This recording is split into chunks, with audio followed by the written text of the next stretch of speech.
Good morning, good afternoon, or good evening, and assalamu alaikum. Today is Saturday, February 15th, 2025, and we are going to record mentorship moment number 27 or 28. I've lost track now. We're going to record this one today because the Prius lasted another couple of weeks.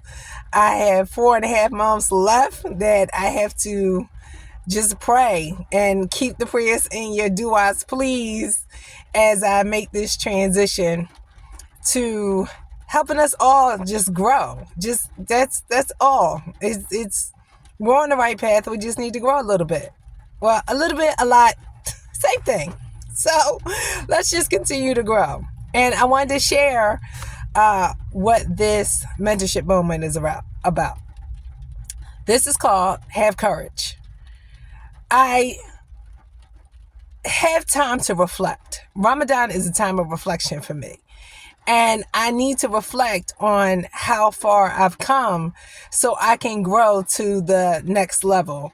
Because sometimes I just don't want to. It's nice and comfortable where I am, but I know I can't stay here. And so things are designed for me to move. So I got to reflect on or think about how I even got this courage to even come this far. Because we've come a long way since I took Shahada. We have come a long way, Alhamdulillah. But we have a lot further to go. As I say in my Facebook post, the goalpost keeps moving. So I wanted to share a book that one of my mentors told me to read. Many of you know, I started it with Jasmine Williams' wealthier class for real estate investing. I think 3 or 4 years ago. I think it's 3 years ago. I think I started in 2021. She recommended this book. It's called We Should All Be Millionaires. Now, it's written by Rachel Rogers. Rachel and I do not see eye to eye on a lot of things, but I need to read people who do not think like me so I can expand my knowledge base. I don't know everything. So I need people with different opinions to help me see things that are in my blind spot. Because we all have blind spots. And sometimes I have a very big blind spot. So I'm going to read a snippet from pages 130 and 131. It's called How to Purge Imposter Syndrome from Your Life. A lot of people suffer from watching other people and then having to walk a path that's not authentic. Blessed that I actually have to walk authentically because there are many people watching what I do. So I have to walk in my own path, even though it's not like anybody else's. So she says, 1, acknowledge that you are not alone. Your brain is not broken. You might feel broken right now, but you ain't broken. That's number 1. Then she says, get into the habit of tracking your victories as they happen and keep a record. Absolutely important, because then you get to reflect on that when you have those moments of self-doubt. Number 3, get therapy. Therapy means different things to different people. You might need traditional talk therapy. You might prefer group therapy or EMDR. Or maybe you want something that's not strictly therapy, but feels therapeutic to you. Me, that's yoga class. It's not traditional therapy, but it's therapeutic. Running, not traditional therapy, but therapeutic, as that is my me time. I actually will stop what I'm doing because I need me time. Because this is not an easy path, but it's a necessary path. Number 4 is the important one. She says to become an athlete. This is what she writes. I'm not kidding. Did you know that 94% of women who hold C-level positions are former athletes? I did not until today, and it makes total sense. When you do something that's extremely challenging and out of your comfort zone, like win a regional soccer tournament or run a marathon when you absolutely think you could not do it, this experience changes you on the cellular level. You start to wonder, well, if I could do that extremely challenging thing, then what else could I do? So go train for a 5K walk, run, race, learn how to surf, sign up for archery lessons, or I don't know, give birth to a child. One of the most baddest feats of athleticism on earth. Walk across the hot coals and let this be a lesson to you. Despite the precarious insecurities you sometimes hear in your mind, you can do anything.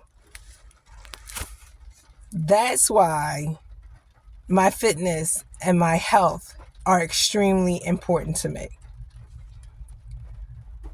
One of the most courageous things I've done in my entire life was embracing Islam. It took me over 20 years to make that decision. I thought about it since the age of 13, but I was too afraid. I was afraid of giving up everything that I knew. Something was pulling at me and I didn't know what it was.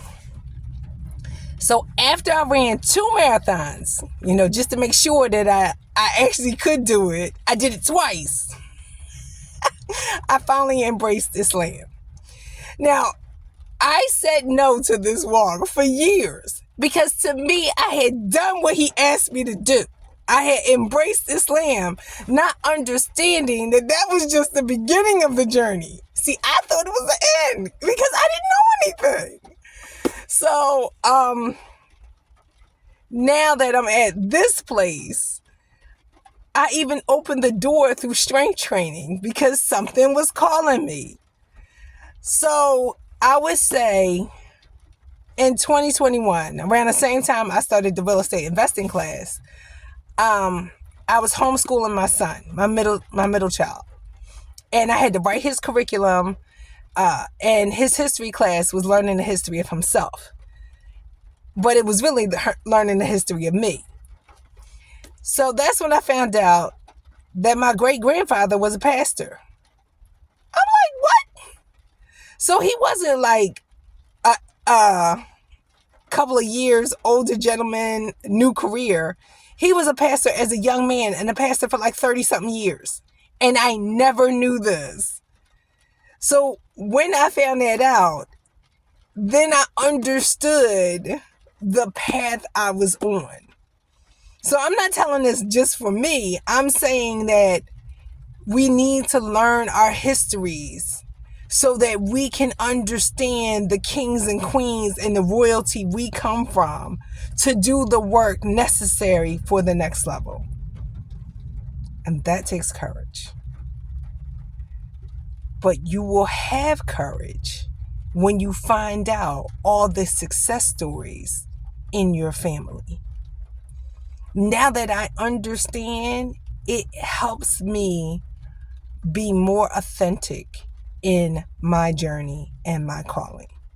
Not only was it a history lesson for him, but it was a history lesson for me that I can carry forward because I know how courageous my great-grandfather was. So, find your history and keep that courage. Assalamu alaikum, and thank you for joining me. Bye-bye.